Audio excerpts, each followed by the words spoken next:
let's talk about group guidelines.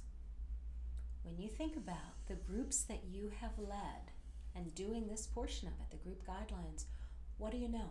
What do you know about what you include, but also why it's important to do them? And what do you know about the delivery in terms of everything from tone of voice and word choice and way of being when you deliver these, and how that impacts the group? So take a moment, think about that, reflect on it for a moment, maybe write a few things down.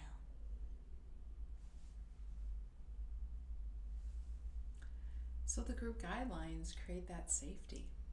You know, they're done in the first session.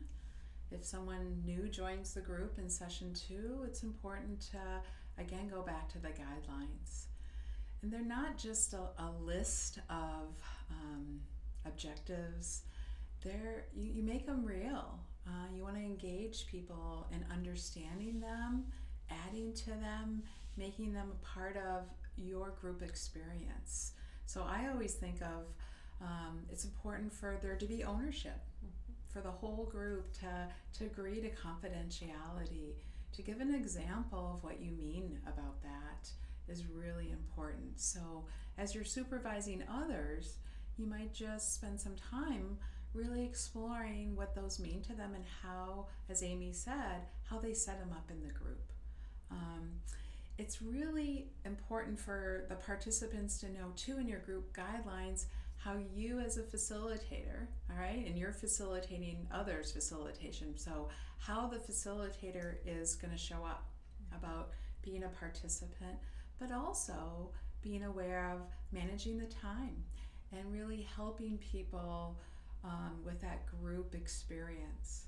One of the things that's important is to really say specifically, for facilitators to say specifically how they're going to step in during a check-in to really help people stay with the present moment, stay with the emotions. So it's important to talk about that because the group guidelines really provide the structure, but how you live them in the group is how they really provide the safety net and really help the group feel comfortable, present moment, and that they can have this shared learning together. And as you're exploring this with your facilitator in supervision, it's also important to know a few things. One is, how do they feel about the group guidelines or rules? It's really interesting how often facilitators, especially new facilitators, feel like they're being too authoritative or they're being too rigid. And so you really want to hear their voice with it to see if they're helping teach that every one of these guidelines is beneficial for everyone in the room. It's not an externally imposed set of rules.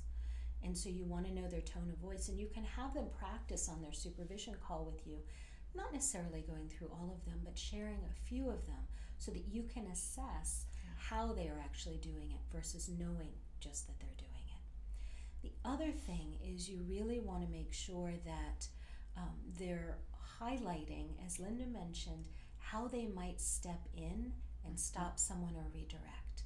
The absence of the exploration of that as a guideline and a demonstration of what it might look like, the absence of that often can lead to challenges later on with the facilitator feeling like they can step in. So you're helping guide them before the first group that they lead. And if they miss it in that first group, you're reminding them to come back in the second group and reiterate that point.